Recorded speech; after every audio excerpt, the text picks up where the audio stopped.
Good afternoon, ladies and gentlemen.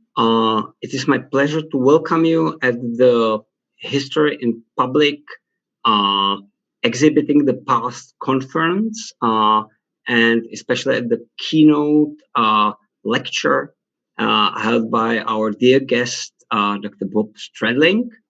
Uh, I'm going to introduce him in a moment, but first I'll introduce myself. I have the pleasure to uh, chair this keynote lecture. My name is Wojciech Rybka, and I am part of the Department of Education of the Institute for the Study of Totalitarian Regimes. This is one of the organizations that hold the conference together with faculties of art and education of the Charles University, with the faculty of art of the Pátky University in Ústí nad Labem, with the Historical Institute of the Academy of Sciences of the Czech Republic. And thanks all the colleagues from these institutions for their kind support in preparing this event. We have turned the second year or second edition of the conference, firstly held in 2018, online for obvious reasons, but the first edition, which was mostly in Czech, but includes a workshop and a keynote by our dear friend Alan McCulley. All this is available online at forumdvp.cz. But most of the content of the conference, and we aim mostly at Czech audience. This edition is subtitled Exhibiting the Past.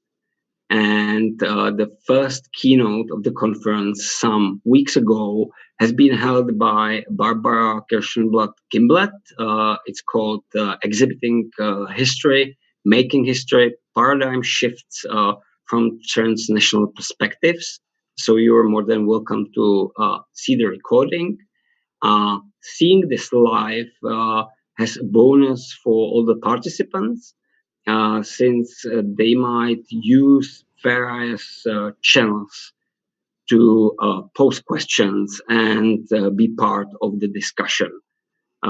First option is an English YouTube stream where you might use chat to connect with us and post questions that I'm going to rephrase in the second half after the keynote lecture. The second option is obviously a Czech translation of what is being said here. And once again, you might post your questions either in Czech or English through the Czech channel. Finally, there's a Slido website, sly.do, where if you enter a code DVP 2020, you might connect with the others to either post questions or comments, or just evaluate the relevance of the questions that have already been posed.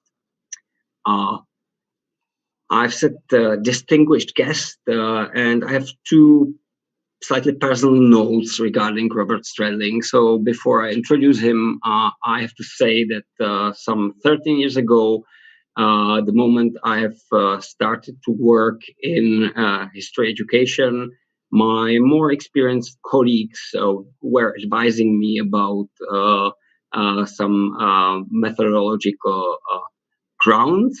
And the first book, but also a second book they have advised me to read were books written by Robert Stradling.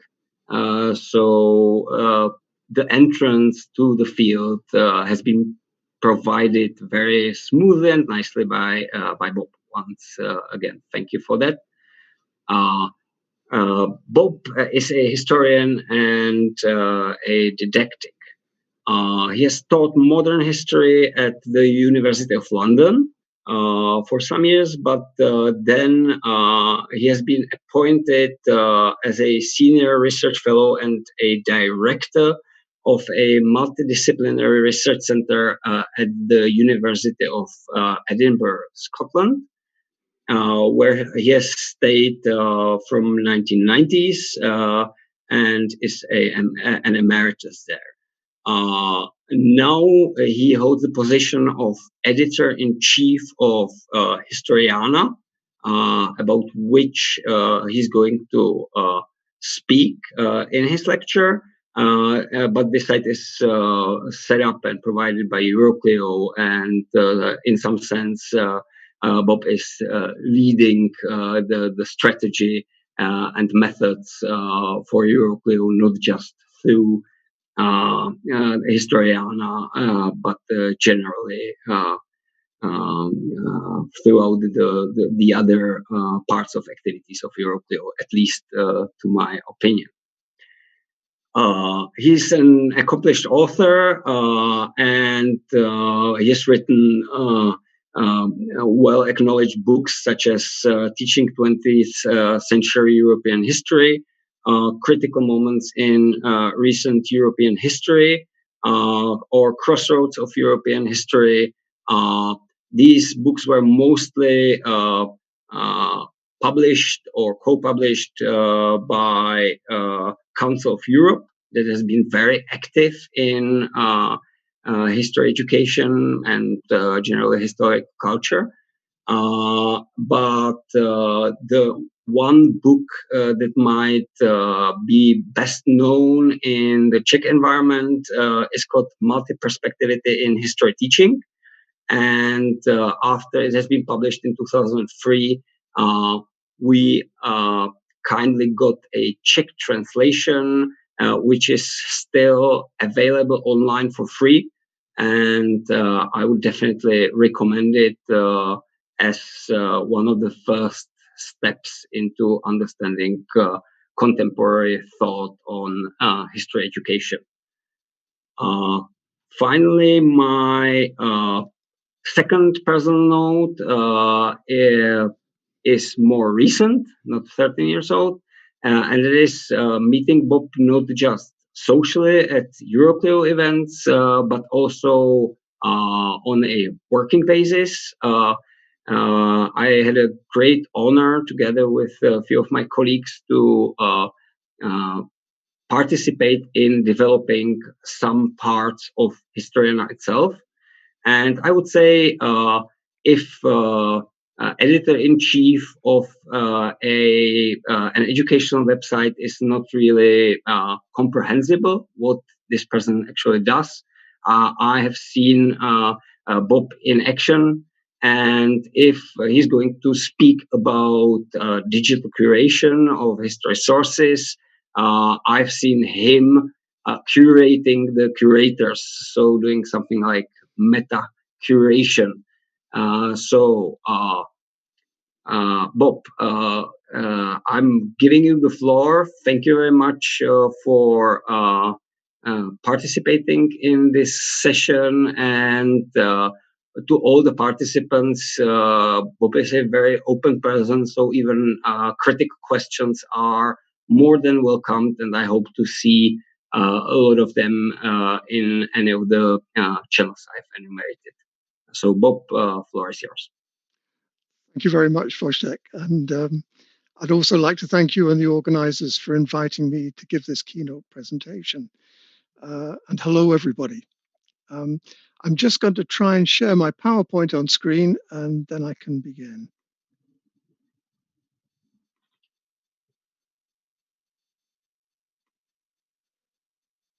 That's good. Well, as Wojtek has already said, my main focus today is going to be on Historiana, which is a website for history educators. And as he also pointed out, it was launched 8 years ago by Euroclio. Now, for those of you who have not come across Euroclio, it's an international NGO based in The Hague in the Netherlands. but it serves as an umbrella organization for almost all of the national associations of history teachers across Europe. In the course of this presentation, I will try and explain the thinking behind Historiana, with a particular focus on the key principles that have driven the development process. And I'll try and say something about the challenges we've encountered and the changes we've introduced to meet those challenges.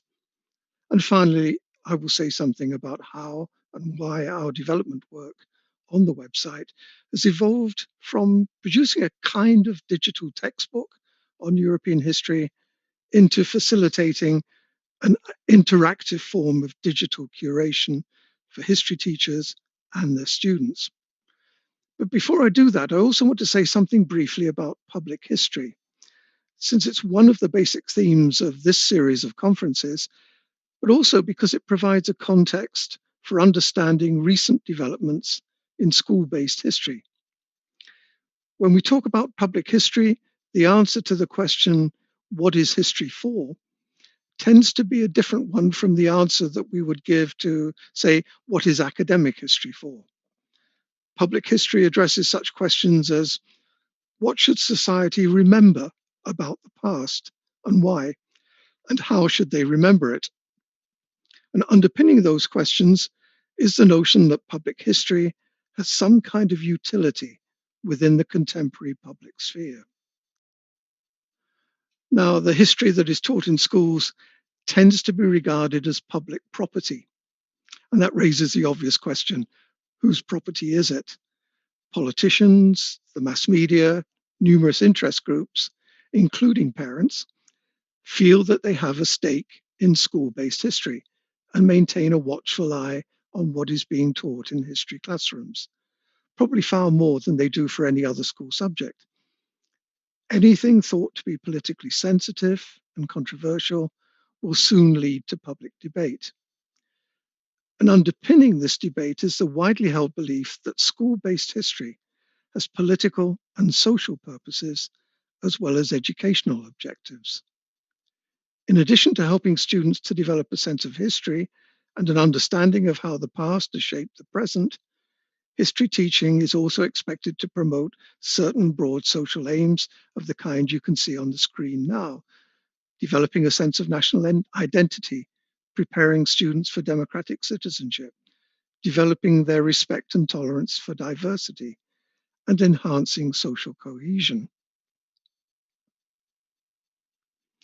Clearly, the most influential stakeholder is usually the state.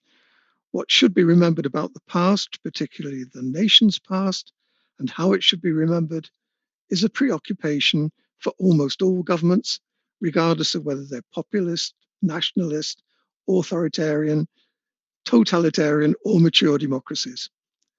And this preoccupation impacts on the content of school history textbooks and classroom teaching. Now, after the transition that took place in Central and Eastern Europe and the former Soviet Union in the 1990s, a number of the post-communist governments took steps to reform their history curricula and textbooks. This was part of the eradication of communist propaganda.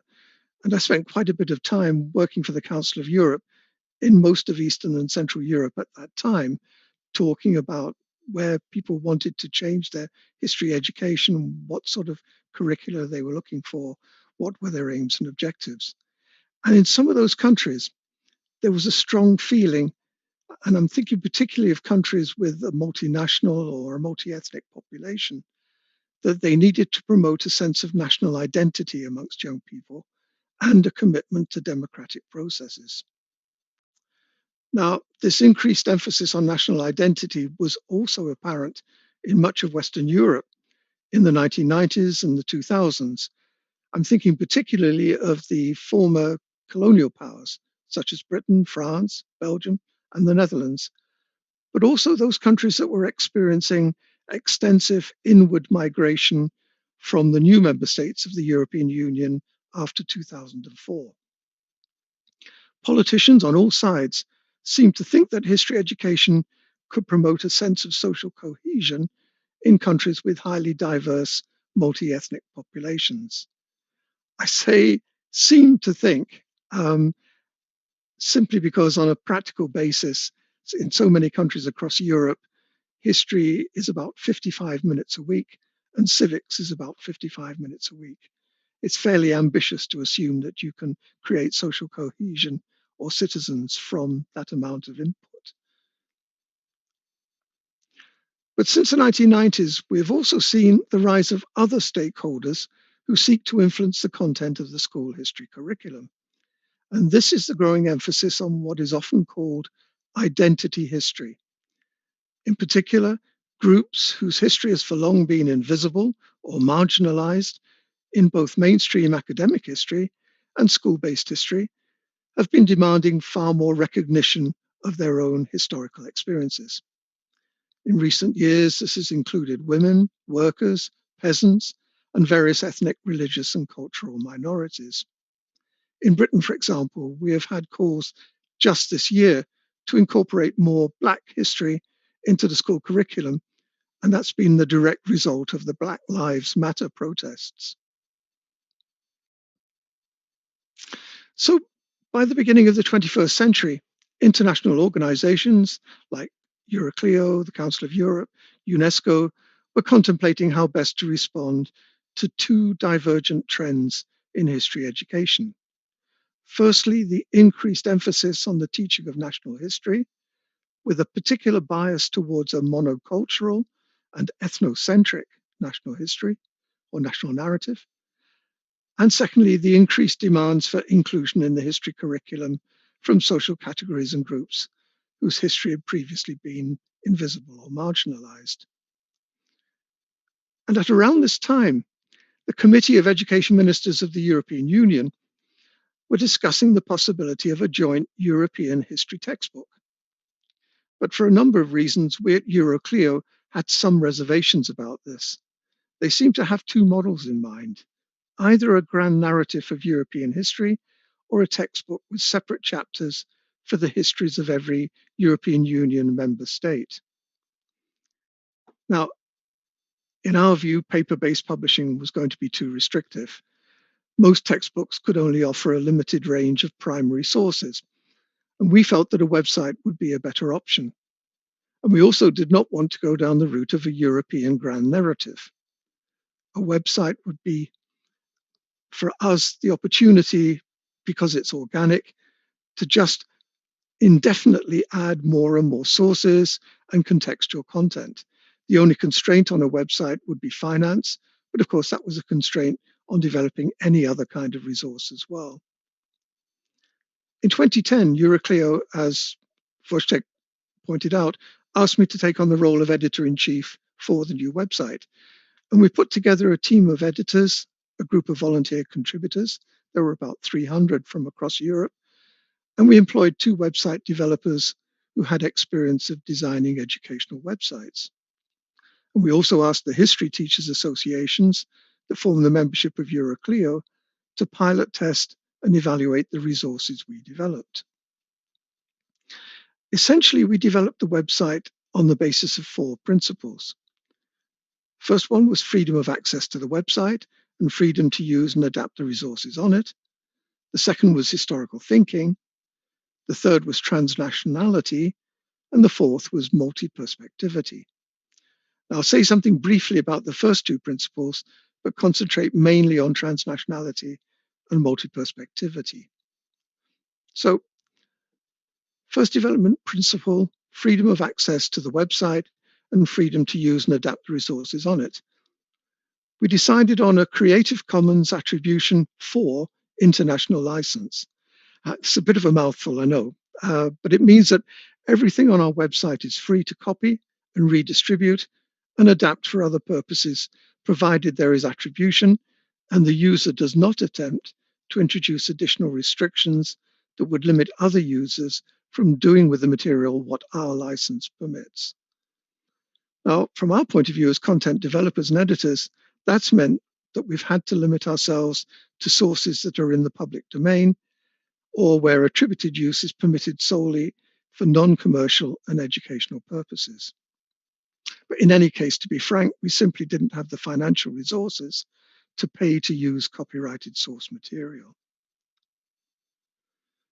The second development principle was developing students' historical thinking.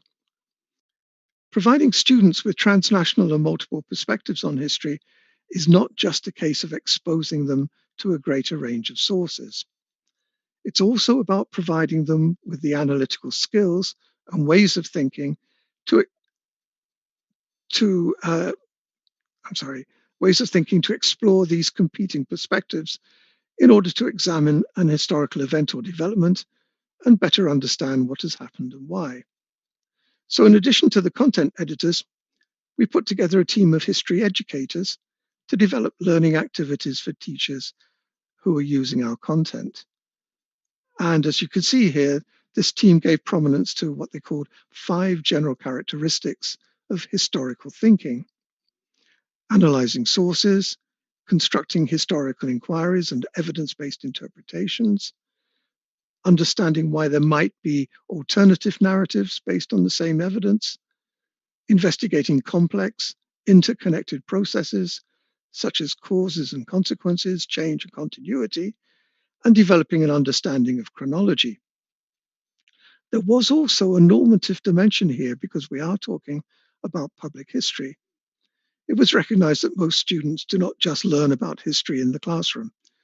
They pick up historical information and perspectives at home, on the television, through some computer games, increasingly that, the internet and social media. And they need to learn how to evaluate the perspectives that they might encounter through these other media.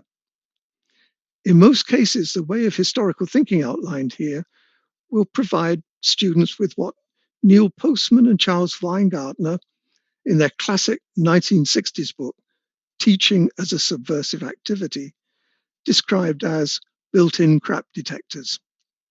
Now, if you've not read the Postman-Weingartner book, I do strongly recommend it. It's a very good read. And at a time when the press officer of the incumbent US president could redefine his lies as alternative facts, school-based history has an important role to play, not only in raising historical awareness, but also in providing students with the cognitive skills to detect when people in positions of power and their apologists on social media might be lying to them. I've also included at the bottom of the screen there 2 other aspects of historical thinking: historical empathy and the ethical dimension of historical interpretation. Now, neither were proposed by our education team, and the discussion about their inclusion under the heading of historical thinking is ongoing. I'll be happy to discuss either of them or both of them in question time afterwards if anyone has any questions about that. But now I want to move on to the 2 content-related principles that underpin our thinking about Historiana. We emphasize transnationality and multiperspectivity because they help to develop critical thinking about history. Since the historical record is almost always incomplete and open to different interpretations, we felt it was important that students examine the available evidence in order to assess the relative validity of different arguments and interpretations. So first, transnationality. Since the 1990s, the field of transnational history has emerged, and it's built upon the premise that historical processes, movements, and flows ignore national borders, particularly in an increasingly interdependent world. From our point of view, in developing content for a history education website, this has meant 2 things. First, that we needed to provide the kinds of historical sources that would help teachers and their students to see how events within their nation's borders have shaped and been shaped by what is taking place outside their borders. And second, that important developments in their nation's history may have been part of larger, even global trends and movements of peoples, ideas, technologies, goods, excuse me, even diseases. In such circumstances, the traditional national narrative can distort an account of what happened, particularly when trying to help students to understand why it happened or its transnational significance. Now, multiperspectivity. The idea of multiperspectivity in the context of history education first emerged in West Germany in the early 1970s. However, it was not until the 1990s that it was taken up in an international context and popularized by the Council of Europe, which started running workshops on how history teachers might introduce more multiperspectivity into their teaching. And back in 2003, I was a history consultant to the Council of Europe, and in one of their publications, I defined multiperspectivity, as you can see here, as a way of viewing and a predisposition to view historical events, personalities, developments, cultures, and societies from different perspectives through drawing on procedures and processes which are fundamental to history as a discipline. Now, these perspectives may be about what happened, when it happened, why it happened, or the significance and consequences of what happened.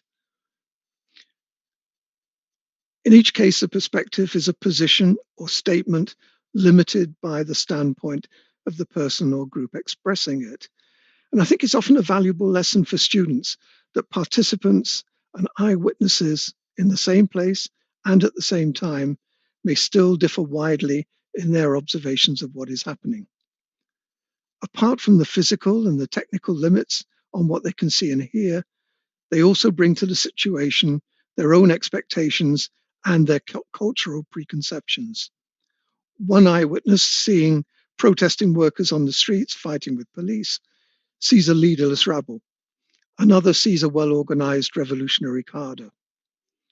Both see the same situation, but interpret it differently, reflecting their expectations and preconceptions.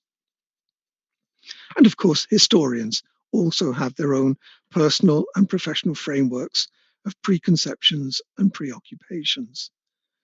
The political historian will ask different kinds of questions from the economic, social, or military historian.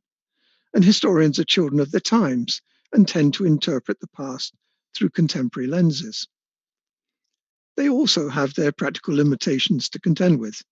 Their work may be restricted to the languages they're fluent in, or they may be prevented from accessing certain sources relevant to their research because a government has withheld them or redacted them for security reasons. As a historian of recent European history, particularly 20th century European history, I have found that a particular problem. But as a result, we find different and sometimes competing historical representations of specific events and developments that may be based on different interpretations of the same sources or based on partially different sources because the historians have asked different kinds of questions. Now, there are a number of reasons why we opted to make multiperspectivity a key development principle for Historiana. We wanted to show that historians, in constructing an account, will draw not only on different sources, but also on different perspectives from people living at the time of the event, the participants and the eyewitnesses, and those who were not actually there, but reported it, and from the generations also of historians who may have written about it subsequently. Secondly, we wanted to move away from that monocultural, ethnocentric approach to history that had characterized so many school textbooks, and instead reflect the diversity and the plurality of European history.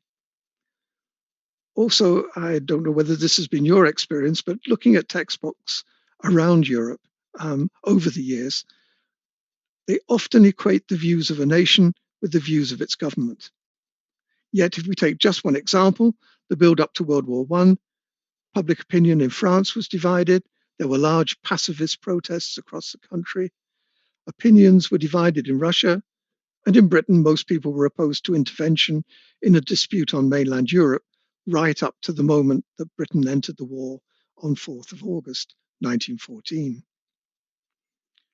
Thirdly, we wanted to incorporate the historical experiences and perspectives of those groups that have tended to be ignored or marginalized by traditional historical narratives. And finally, we wanted to show that moving from the traditional grand narrative to examining multiple perspectives could provide a more comprehensive account of what happened or why it happened that might challenge the validity of that grand narrative. Now, some challenges and issues. And I'm not going to downplay the challenges that we've faced in trying to implement multi-perspectivity as a development principle. First of all, it's difficult to obtain source material on some of the marginalized groups simply because they've been ignored for generations by historians. But fortunately, some of these groups are now establishing their own archives, and we're gaining access to those. Secondly, not everyone working in the field of history education was enthusiastic about the case for more multi-perspectivity. Some of our critics expressed concern that we were advocating historical relativism. Now, that's not our position at all. Proposing the analysis of multiple perspectives is not the same thing as assuming that every perspective is equally valid and reliable.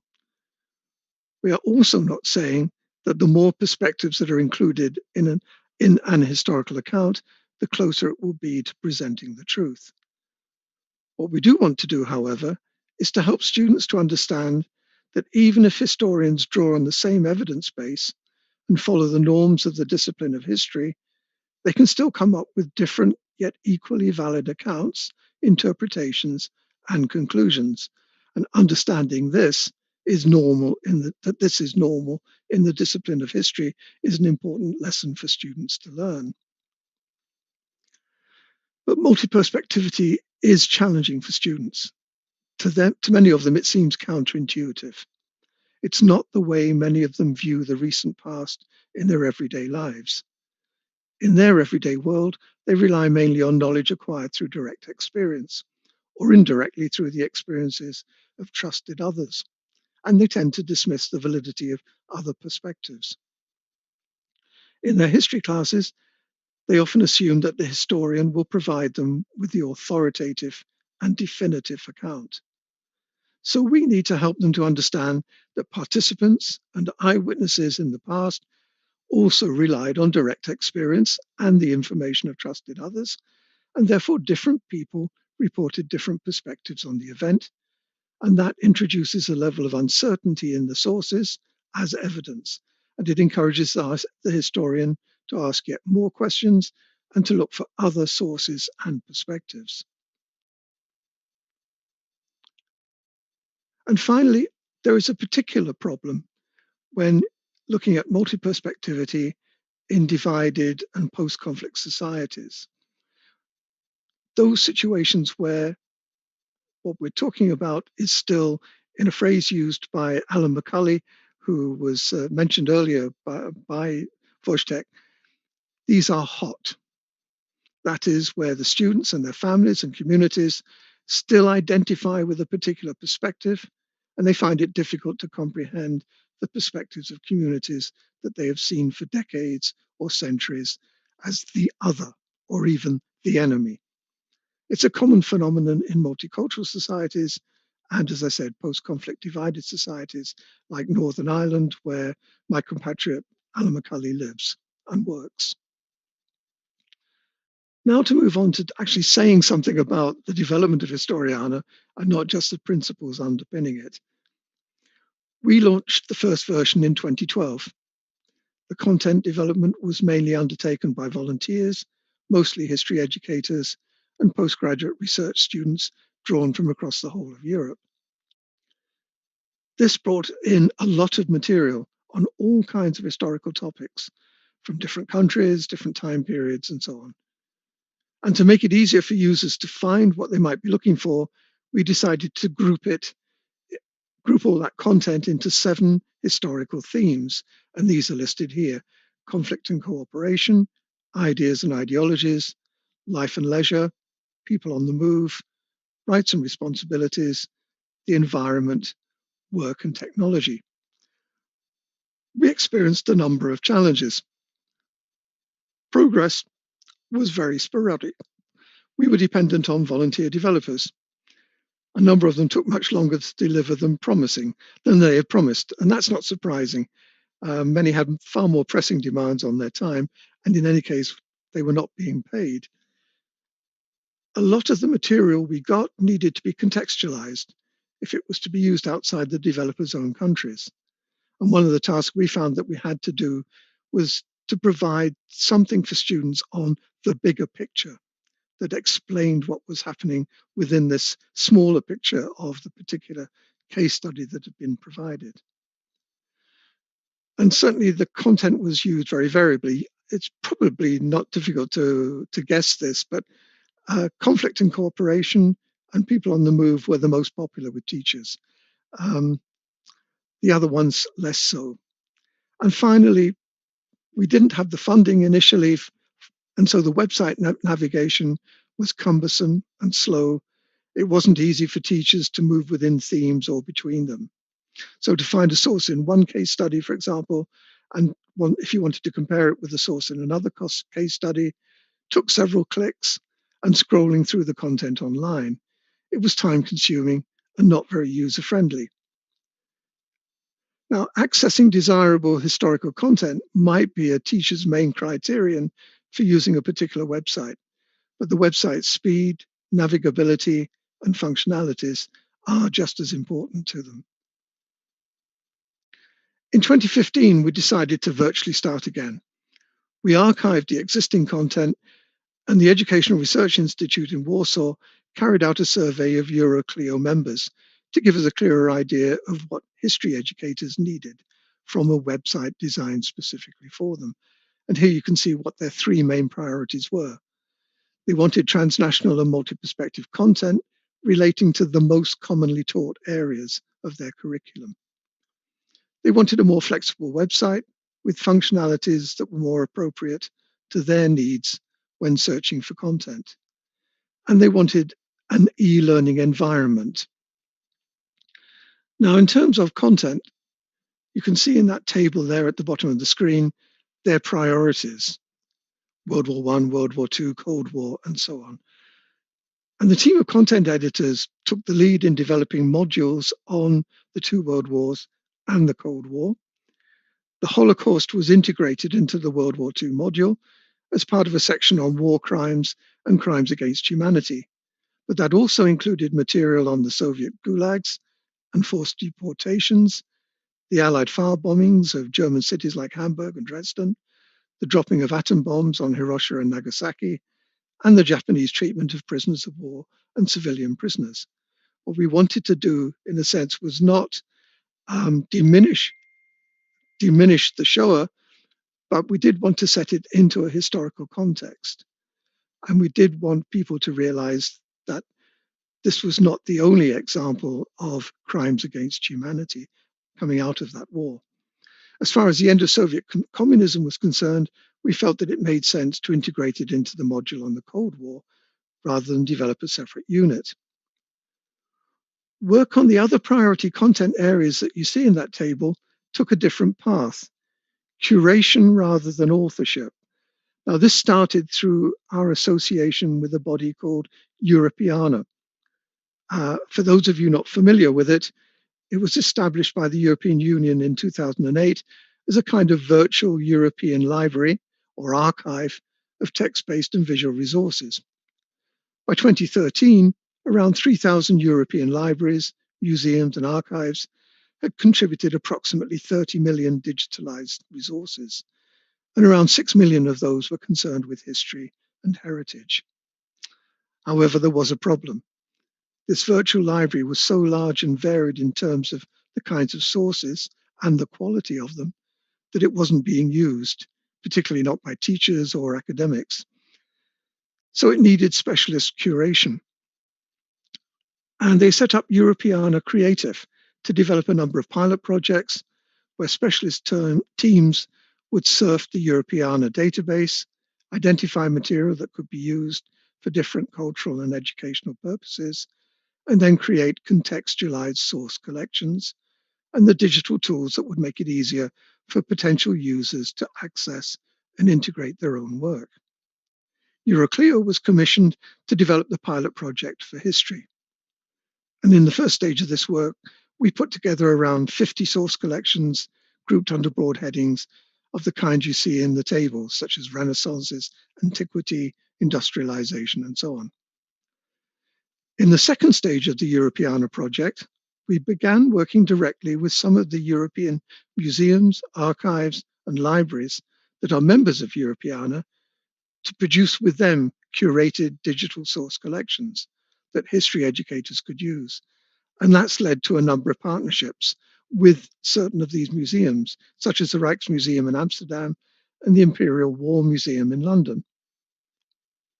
So here now is the updated Historiana homepage, and you can see that it has 6 main elements: historical content, to which I'll return in a minute, learning activities, which are ready-to-use ideas for classroom practice, the search sources facility for searching not only Historiana, but Europeana and the partner museums, the e-activity builder, which enables teachers to create and share with their students and other teachers e-learning activities in the language of their choice, themes, which is where we have reinstated some of the case studies that allow comparison across time and space, and a blog for teachers to share their ideas. Now, I'm going to focus on just 2 of these elements, content and the activity builder, which is the e-learning environment that the Euroclio membership asked for. If we click on the historical content tab, you can see that the content is divided into 4 categories: key moments, units, source collections, and viewpoints. The key moments are about major historical events or developments, such as the First and Second World Wars and the Cold War. They're extensive. They have a narrative structure, usually based on the chronology of events and developments. And within that structure, there will be multi-perspective and transnational collections of sources. Usually we find there are about 1,500 to 1,750 historical sources in each key moment module, and they're grouped into sections. And each source will have its own description and contextual information. The source collections are sets of sources focused on one topic, such as, say, medicine in the Renaissance, or religious art in the Reformation, or railways and industrialization. The units are longer and tend to comprise several linked source collections, and we have a number of these now, mostly emerging out of Euroclio projects. For example, we have units, as you can see there, internment without trial, the evolution of the European Union, there's one on censorship, and there's one we're about to put up on the long-term effects of the peace treaties of 1919 to 1923. And the viewpoints are collections of opinions, some reflecting historiographical issues, and others mainly relating to contested histories, particularly again in post-conflict divided communities. So where are we now? Well, the reconstruction of the website has brought about significant changes in the function and operation of Historiana, and in the work of the historians who are responsible for the content. Over a period of around 8 years, we have moved from what was essentially a publishing model with authors and editors producing a sort of online textbook to a model which is essentially based on interactive digital curation. And this is because we now potentially have access to hundreds of thousands of historical sources. We are in the situation that the digital publisher Michael Basker has described as the process of selection and arrangement, but also refining, reducing, displaying, simplifying, presenting, and explaining to add value in a situation of information overload. As you might expect, this rapidly growing pool of sources needs to be categorized and grouped. We need a database to store them and a search facility to find them quickly and use them in combination with other sources and for a range of different purposes. We're also faced with a mass of digitalized sources from which we need to make a selection according to historical relevance and predetermined operational criteria, transnationality and multiperspectivity, for example. And then we need to arrange our selection by making decisions about sequence, juxtaposition, clustering, and categories, and provide a description and interpretation of each source and a context background. Now, all of those tasks would be familiar to a museum curator. And ultimately, the aim is to make it possible to maximize the extent to which teachers, students, and casual browsers can interact with the source material we make available online. Now, in the last part of my presentation, I'm going to concentrate mainly on the e-activity builder, and this is its homepage. The builder comprises a series of building blocks and tools, which you can see here, these colored blocks, that the history teacher can use as scaffolding strategies to support students' understanding of sources, something that we believe is critical for multi-perspective and transnational learning. In other words, the tools are a way in which the teacher can provide successive levels of support to move students progressively towards greater understanding. Unlike physical scaffolding, these can be incrementally removed when they are no longer needed, and the teacher can shift more and more responsibility for the learning process onto the student. If a teacher wants to work with the activity builder, then they can either log in or register and then log in, and they can access what is called My Historiana, which is here, where they can save their own collections of sources taken from Historiana and the other partners. And these sources will all be retained under the heading My Sources, and they can be used when working with the activity builder. All the activities they develop are also automatically saved in My Historiana. The activity builder has 3 building blocks, these 3 here, the text tool, which allows the teacher to write text which does not require the student to do anything. It's the means of providing an introduction and a way of explaining the aims and objectives of the activity, and also provide the students with additional contextual and other background information that they might find helpful. The question tool is fairly self-explanatory. It enables the teacher to ask a question and also the students to provide their answers online. The embed tool enables the teacher to add a YouTube video, a newspaper article, or a link to anything else on the internet, which they think might provide students with useful background material for an inquiry. The other 5 are interactive tools, which enable students to engage with historical sources. Now, I'm going to go to the first one, the sorting tool. This has been created to help students categorize historical sources according to a variety of different criteria. You could categorize them chronologically, or by theme, or into different kinds of groups, depending on the topic under study. They could be arranged into a sequence, for example, or a matrix, or located on either side of a vertical line or a horizontal line. I'm going to give you an illustration here. It's of students who've been asked to look at a source collection created by the teacher, and I'm going to look at that activity as it's been created by the teacher. It's deliberately presented as a random set of sources relating to emigration from Europe to the United States between the mid-19th century and the mid-20th century. Students can select the sources they would like to use in their online exhibition, and then use this tool to sort them into a sequence that they think would be the best way to present or exhibit the material on emigration during this period. So here you will see that the teacher has already given them an example where he or she has chosen a number of sources from a pool of about 100. So the next stage, as you can see, is that he clicks on Set Background, and there's a whole menu there, drop-down menu of options. Teacher's chosen Sequence, and you can see a background there of lines representing a chronological sequence. Right now he's just checking one of the sources, wondering whether he wants to use it or not. First step is to bring the map down, because it's a map in the 1920s that shows where European immigrants have settled in the United States.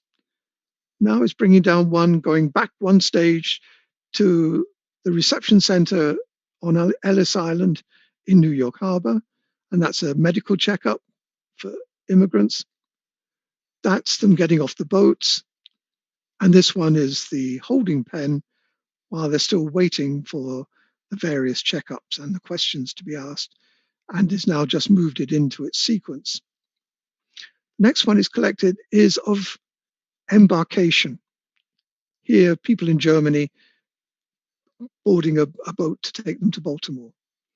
Then he's just brought down a picture of Polish workers in a meat factory in Chicago, but he's now also recognized that it's got some duplication here. It has two sources, both of which are on medical checkups on Ellis Island, so he's decided to delete one. Now he's bringing down a source, which is a painting of German immigrants on a wagon train going to the west. And now he's moving some of the sources, which are all about the push factors that led them to migrate in the first place. You've got famine, you've got a source based on the 1848 revolutions, and many people after the repression left for the United States. You've got the land clearances in much of Europe, and you've also on the left-hand side on that top row, you've got the Bialystok pogrom, one of the many pogroms. He's also brought down another source to the bottom line, which is of a girl, a 12-year-old German girl, who's now working on running several cotton looms. But he's noticed that that middle line, he's only got one source so far on the voyage, on the journey, the embarkation source. So he's gone back to the source collection to find another one. And this one is of traveling by steerage, the cheapest form of travel for an immigrant in those days, where they didn't have a cabin, they slept on the lowest deck, all their possessions were also on the lowest deck, and they cooked for themselves on that lowest deck. So there you see an example to the students of how the sources have been positioned into a sequence over time. The next step would be to go to a student view, but I'll come back to that a bit later.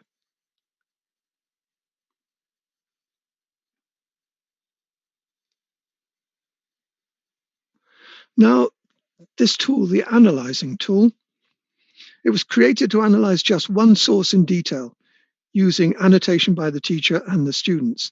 They can zoom in, then zoom out. The example I've got is a rough and ready one at the moment, but it's done with a very nice multi-perspective source. I'll just show, it's this one. Some of you may be familiar with some of the satirical maps that were produced across Europe round about the time of the First World War. This one was produced in Britain in 1914, just before World War I broke out. It was never actually used as propaganda by the British government, but lots of people bought it as a poster. Interestingly, however, it was reprinted by W. Nolting of Hamburg in 1915, and the German government decided to use it as propaganda against the Entente powers. The fact that this one historical source could be used to explore both British perspectives and German perspectives makes it a particularly interesting object for analysis by students. Here you can see that the analyzing tool has been used. The teacher has used it to mark up part of the map and is asking the students, how do you think the British public would interpret this part of the map back in 1914? As you can see, it encircles some of the Allies, the Entente powers, I should say, but it's also showing what appears to be two aggressive dogs barking at everybody. In the next slide, you see the German version. The teacher has marked up another area of the map and is asking the students how the German public would have interpreted this map. Now here the segment of the map makes it look as though the German and Austrian dogs are under attack on all sides. And of course, it could also be used in much more fine detail. Here, what the teacher has marked up is just saying, what is this Turkish figure doing? And as you can see, they're sitting there over the straits with the opportunity to control entry and exit, and also with a hand on some of the Turkish ships. Then move on to another one of the sources, That's the highlighting tool. This was created with text-based sources in mind. The student can interact with the text directly by highlighting various parts of the text and then providing annotations to their highlights. Now, this is an extract from one of Himmler's secret speeches. In this case, it was a speech made by him to SS officers in Poznan in October 1943. And you can see here the teacher has highlighted certain phrases in that text. He openly refers to the extermination of the Jews. I think it may be the first time in public that a senior Nazi had said this. And he points out that evacuation was in those days a common euphemism of the time. He also talks quite remarkably, I think, about how the experience of seeing all the bodies that had been exterminated and yet remaining decent. And then the final part of that phrase, but in spite of that, this is something that must never be mentioned. So quite a bit of scope there by using the highlighting tool to get students to focus in on the text and see what it might be that is most particularly relevant here. Now, the compare tool, it works like the analyzing tool, but with two or more sources instead of just one. And it provides the students with opportunities to compare and contrast sources and explore the similarities and differences between them. And like the analyzing tool, the students can select areas of the source and annotate them. I'm going to skim over this tool because in a sense it is a variant of the analyzing tool. But you can see here, just as a very quick example, in this slide how that tool can work by comparing two sources at the same time. Here, two images of the Assumption of the Virgin Mary, one by a Protestant artist, Rembrandt, or in the style of Rembrandt at least, and one by Peter Paul Rubens. And perhaps the most interesting thing here is the way Rembrandt portrays either the dying or the dead Virgin Mary as an old and sick woman. And the people around it are friends, her sisters, Mary Magdalene, whereas the people gathered around the tomb of the Virgin Mary in Peter Paul Rubens' painting are the apostles, along again with Mary Magdalene. And you can see that she is ascending to heaven, but she's live. Finally, I want to come to the discovery tool. And this, I think, was developed by Wojtek and his colleagues at the Institute. And it's one I rather like. As a historian, I tended to work with flowcharts quite often. And the students here start with one or a small cluster of sources, and the sources connected to them can only be discovered by clicking on them and following a specific connection. It was designed to help students discover the factors that might have brought about or shaped a particular historical event or development, or to discover how an idea or a movement spreads and transforms itself as it does. And I'm personally currently looking at the possibility of using this tool to help students explore what happened globally after the great crash in 1929, the Wall Street crash. And in this slide, you can see this is my own view, not the student's view. It's all the various links. Here you've got the US banks. They've made loans to US firms and US consumers, but they've also made loans to governments and banks in South America, and they've made loans to European governments and to European banks. The banks in turn have made loans to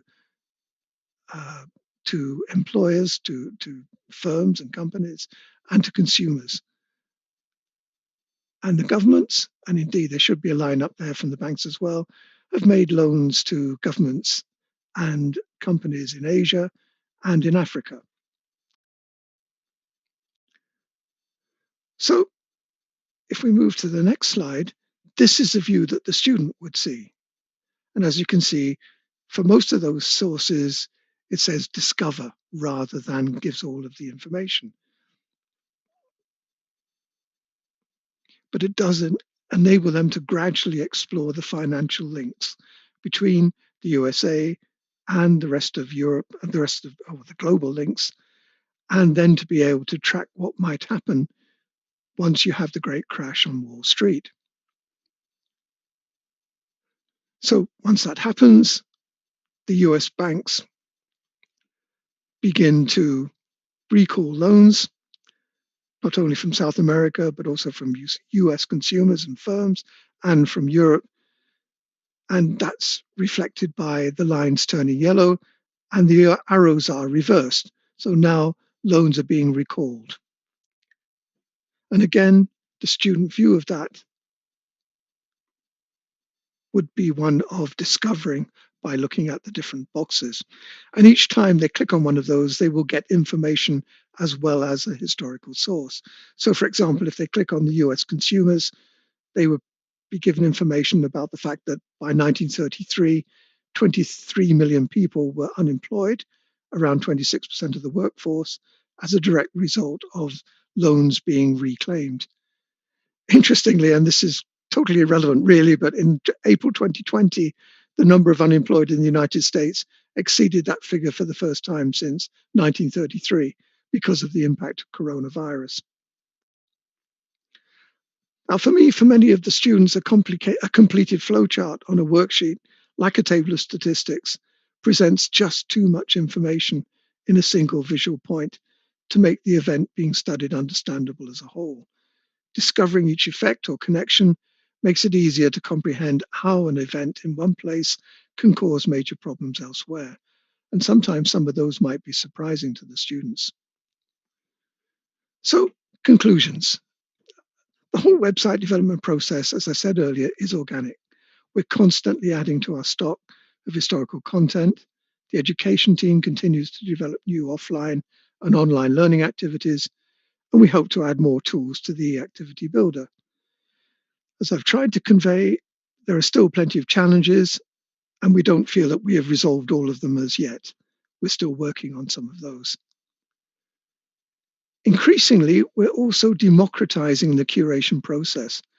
We're now at the stage where teachers can select sources from our database and our partners' websites and use the digital tools to create their own source collections and their offline and online learning activities.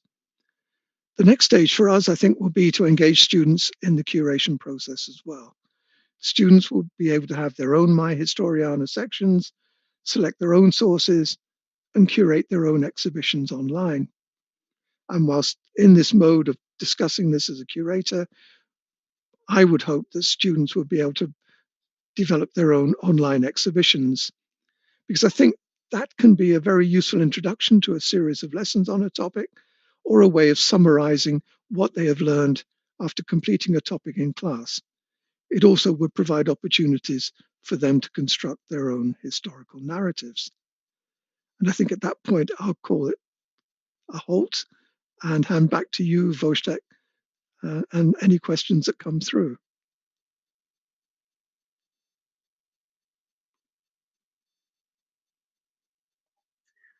Well, thank you very much. I hope you have enjoyed the lecture, and I'm speaking to the participants. You have enjoyed the lecture as much as I did, though I have been kindly invited to cooperate on Historiana. Still, I am reconsidering some of the basic principles and coming back to them. And I have few questions of my own, but I would prefer to hand over some of the questions that appeared in the chats or Slido. So I will try to start with perhaps the harder ones, but also include some of the lighter or more entertaining ones. So first, Mr. Velik asks whether asks about the feedback you have from teachers and students regarding the experience with Historiana. Right. Well, At the moment, it's limited to those who have agreed to pilot material. As some of you might well be aware, this isn't the only conference that had to go online rather than have a face-to-face meeting. And in March of this year, we were due to have the annual conference of Euroclio. And one of the major issues for us then was a feedback session with as many of the membership as were attending the conference. So that still needs to be done. And we're also devising a new SurveyMonkey questionnaire to go out to all the membership to get feedback as well. So at the moment, we're planning feedback rather than getting that much of it. And I have to say, one of the reasons is because this, as you yourself, Wojtek, will know, the activity builder is very new. So at the moment, we've, if you like, got focus groups that are giving us feedback, and we're learning from that, and we're making adjustments to the activities to make them more user-friendly. Feedback so far from that limited group is positive. I am less sure about my own position, given I'm an old-fashioned historian who likes writing content and does do traditional narratives. And this is a major change for me. Although I am enjoying going back over the material we have and going through a process at the moment of what we would call re-curating Historiana to look at. And one of the great things about that is the possibility that a lot of the sources that have appeared in one place actually have a transferability. We have a source collection, for example, on the Huguenots, and it focuses mostly on the experiences they had of persecution and their migration and what happened to them in the countries where they migrated to. But a lot of those sources could tell you a lot about 16th century France. They could tell you about the French religious wars. They could tell you about migration in the 16th and 17th centuries. So, what I'm looking at now as a curator is how material that we have could be used for a variety of purposes rather than being trapped within one unit or one collection or one module. Thank you very much. There are like 7 or 8 questions in the row, but I would like to pose my own one connected directly to what you just said, and that is the process of curation and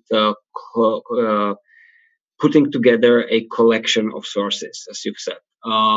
And you said about future purposes or multi-purpose use or future use of the collection. So how do you actually guess what the future purpose could be, and how do you suggest these future purposes through the source collection? Yeah. Because we opted for the particular Creative Commons that we did, we are in a position where possibly people who we wouldn't have thought of working with before might actually be using material that we now have. So not just history educators, but university academics.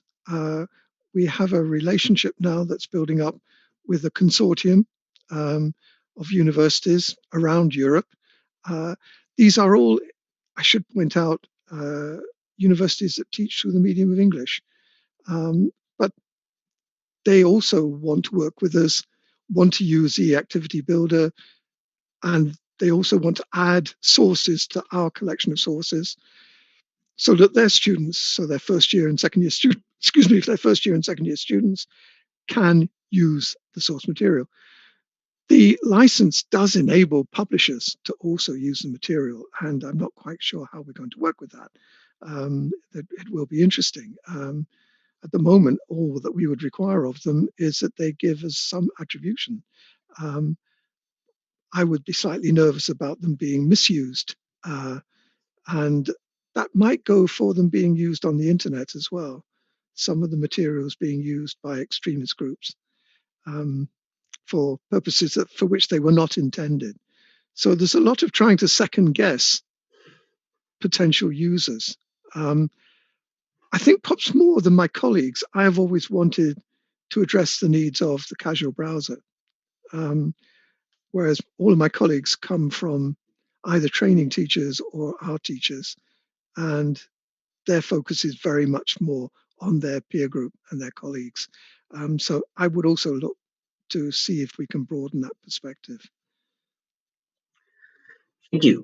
There's been certain interest by more people into what you just mentioned or promised to perhaps develop on further, and that is the omission of the ethical dimension.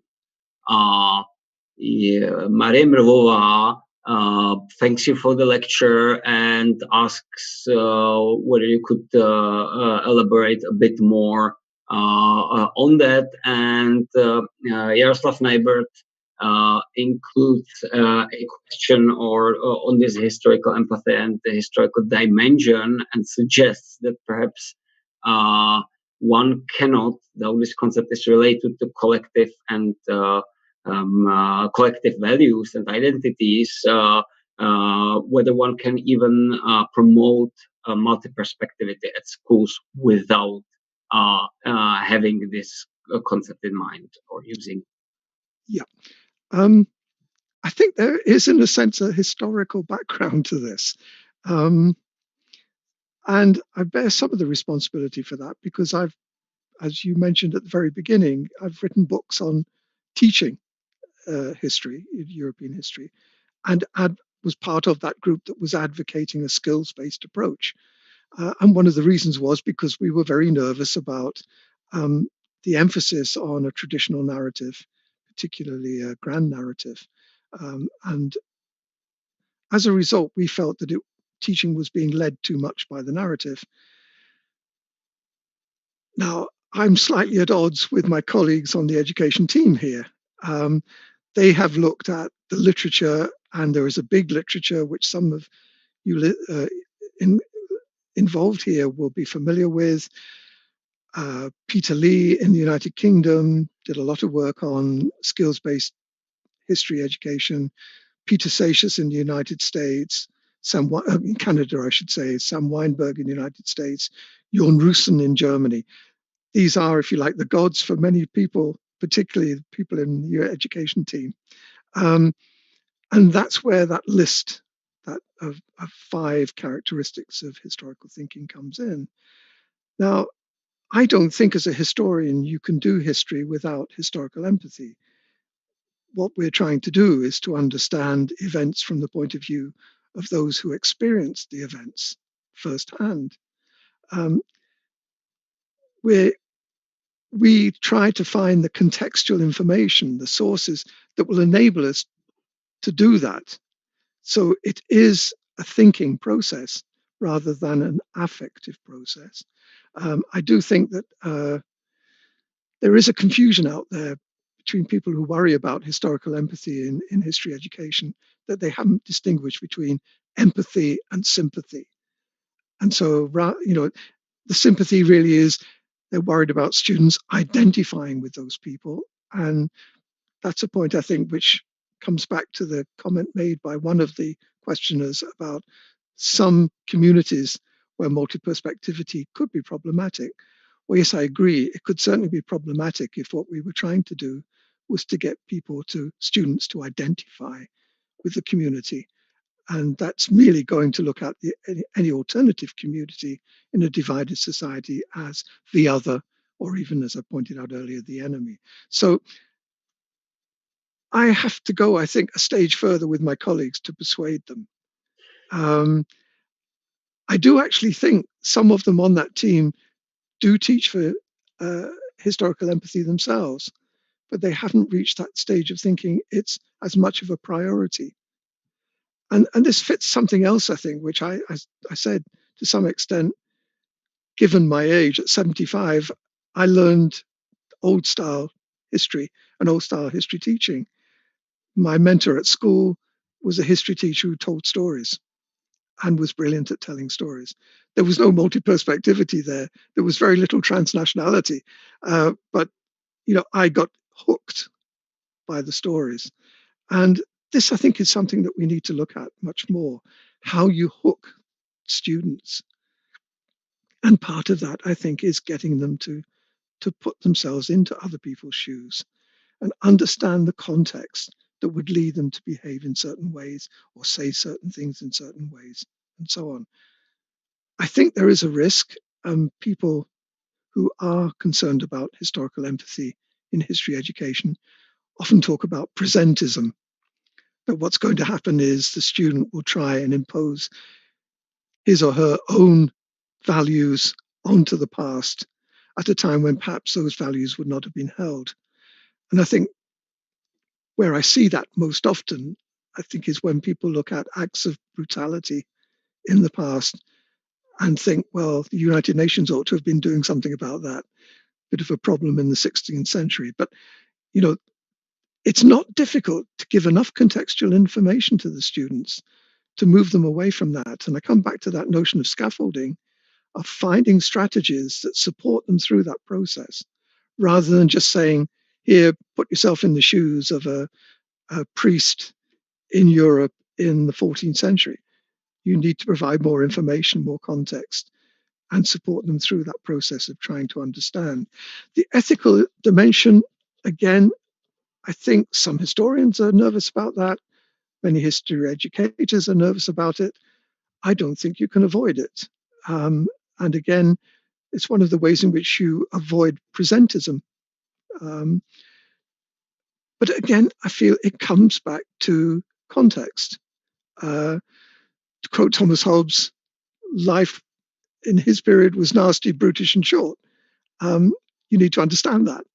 You need to understand the context that would make acts of brutality quite commonplace. But also you need to find out, was it really the case that these went uncriticized, unpunished?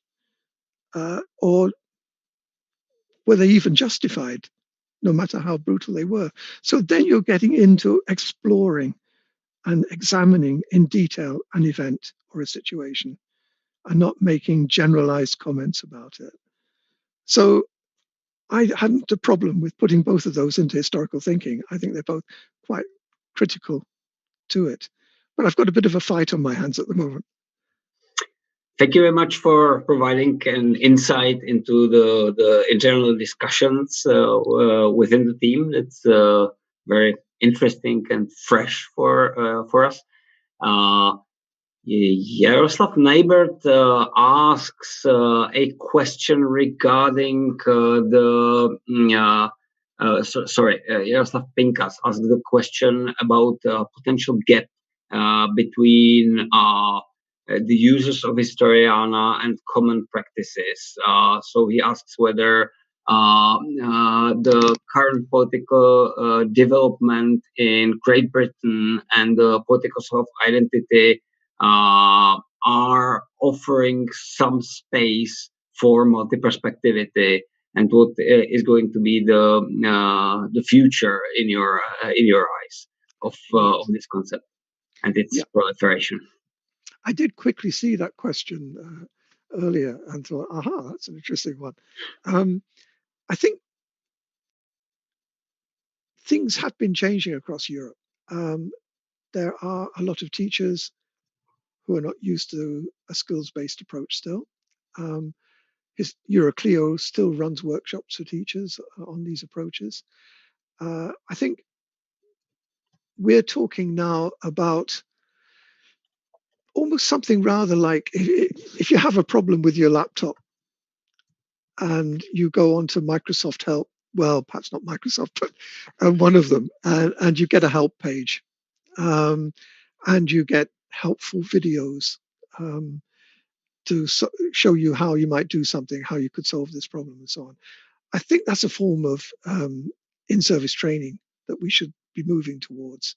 And certainly I think that should work with the e-activity builder, that you just click on a drop-down menu and you can see a video, a short 3-minute, 4-minute video of what you could possibly do. Biggest problem across Europe and perhaps globally, is what I would call the 2-year survey of European history.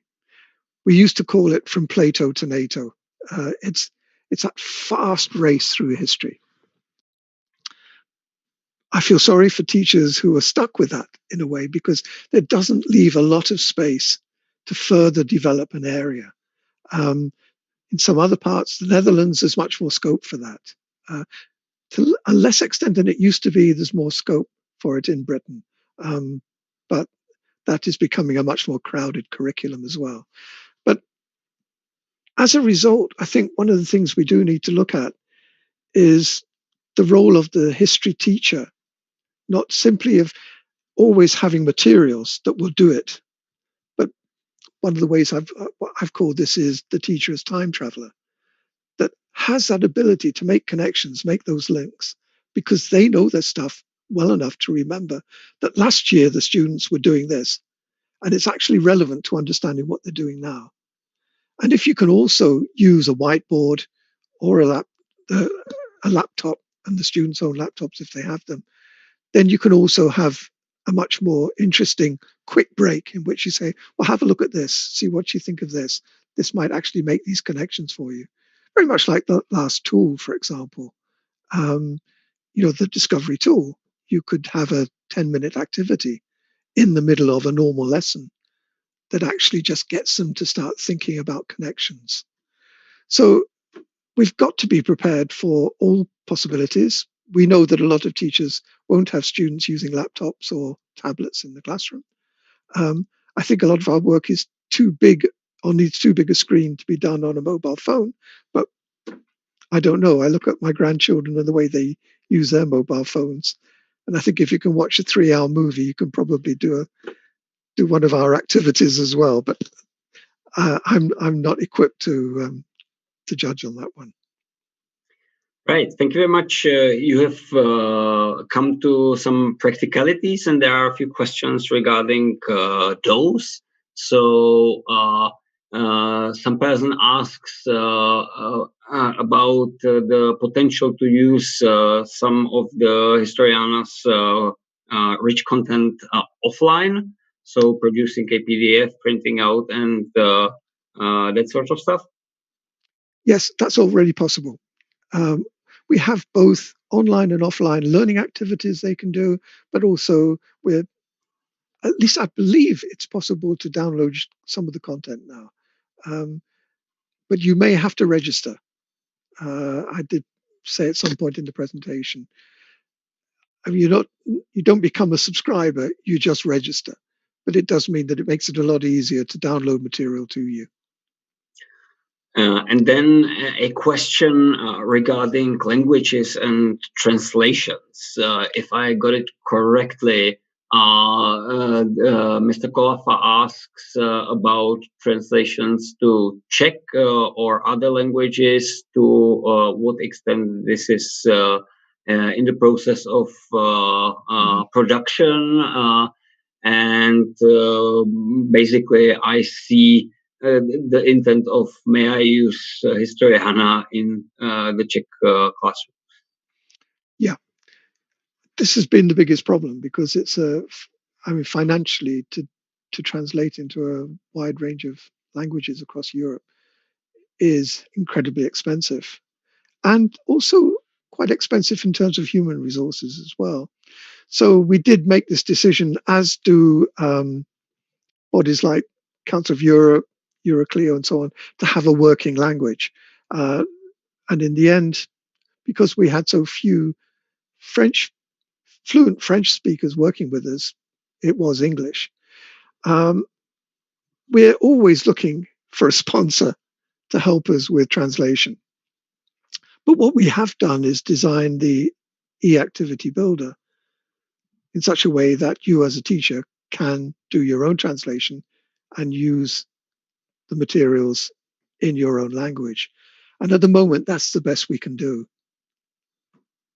Wonderful, thank you. I should add that within the project Opening Up Historiana, to which we have contributed, we have produced 4 collections of sources that are like fully and only actually in Czech, and you may access them through our sub page in the partnership forum, but they're still in motion. So ready to use. I hope well curated and well selected, but the e-activities that would like open them up are still in development. Yeah, thank you for reminding me just before you go on to the next question, because I think the same will apply to the partner museums, archives, and libraries that we're working with as well. That will also increase the range of languages in terms of source data that it becomes available. Yeah, thank you. Wonderful. There's a major question regarding the potential gap between what is actually happening in history education, which might not be too compatible with what we would call inquiry-based learning, and Historiana. So Jaroslav once again asks about the number of teachers perhaps in Great Britain that either teach with Historiana or are like compatible, would subscribe to the principles of Historiana itself, and they are really like doing that. And I suppose he also builds upon his own experience as both teacher and didactic, seeing a wide gap there. I can't actually answer the question about Britain. I mean, I retired in 2010, so things will have changed a lot since then. We do need a survey of the users of Historiana to find out more about this. I did note in the presentation, that there was this shift in the first decade of 2000 towards much greater emphasis on national history. And that certainly happened in Britain. On the whole, teachers had a lot of autonomy when I was still a teacher. You could almost create your own curriculum. It was only once you got to school examinations level, the last 2 years of schooling, that you had to choose a syllabus from an examination board and teach that way. Successive governments, beginning with Margaret Thatcher's, have tried to cut back on the autonomy of teachers. So they have advocated, in particular, much more national history.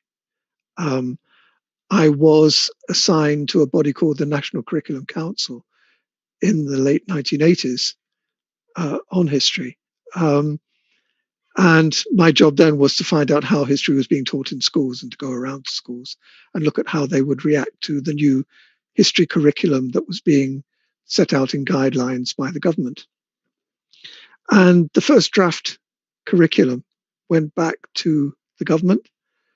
And Margaret Thatcher, who had been a minister for education before she became prime minister, used to spend at least some hours a week in the Ministry of Education and grabbed a copy of the first draft, threw it back down and said, "Not enough British heroes." And it's sort of, here we were talking about thematic history and multiperspectivity and all these other things, and all she wanted was more stuff on heroes. And every new government has said more or less something similar. Perhaps even Labour governments have wanted more national history. Again, this great concern, as we became a multicultural society, the great concern was with how you're going to get all these people to accept the same values. And it's always intrigued me that British governments repeatedly talk about British values when what they mean is the values of the Enlightenment. But then I'm a European historian, so I tend to have a slightly different view from them. But this has been an issue, a problem. Governments have consistently tried to interfere with the content. And I'm sure this is the case elsewhere across Europe. And I would imagine that the more nationalist leaders that we start getting in Europe, the more pressure there will be on that.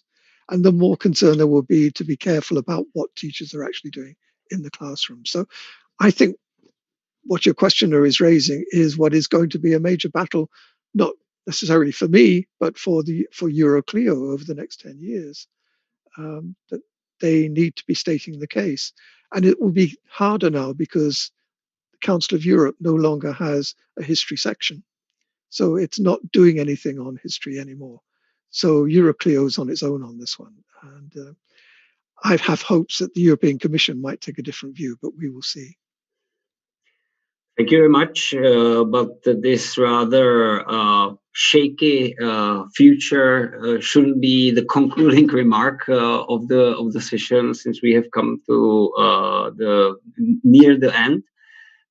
So could you please just shortly react to a comment or question on the thing you mentioned, students as curators, cooperation in creating Historiana content, which might be more appropriate for the foreseeable future as something brighter? Yeah, I did say that we are hoping to develop other tools. And I think one of those might actually be an exhibition tool, an opportunity to create your own exhibition online. And there are a number of off-the-shelf software models for that. But whether we will go that way, or my colleague Stephen Steggers, who is the director of Euroclio, rather likes doing everything ourselves, that he would prefer to develop something new. And I do think that one of the issues for teachers very often is finding that way of summarizing quite a lot of lessons on a particular topic. How do you do that at the end? And how do you allow for differentiation of learning for your best students, but also those others who are far more likely to want to specialize as scientists or mathematicians or whatever, and do history to some extent under duress? So how can you develop something that brings something out from each of them about what they have learned from looking at the Renaissance or looking at the Enlightenment or the French Revolution or whatever? And when you've got this capacity for a lot of sources to look at, putting together an exhibition, your own personal exhibition or a group exhibition of how you want to demonstrate what you've learned is, I think, a very effective method. And we've got the means, provided students can access computers, to make that happen. It also is possible to do it by downloading. But I sense that we got right up to the end point now, that in terms of time. So I'll stop at that point. Wonderful. Bob, thank you very much for both your lecture and the openness to discuss even harder questions. I'm sorry to all of those that the questions of whom we were not able to discuss. I was very happy to see a whole bunch of metaphors around Historiana and your work, textbook, library, gallery, museum, database, and so on. And at least from my point of view, your keynote lecture perfectly fits into the sequence of the conference, exhibiting history. And I would like to draw the attention of those who speak Czech to an upcoming panel, which will unfortunately be only in Czech, and it is called Curatorship in Education. Bob, thank you very much, and I hope to see you in person, but for now, warm regards to Hebrides. Thank you.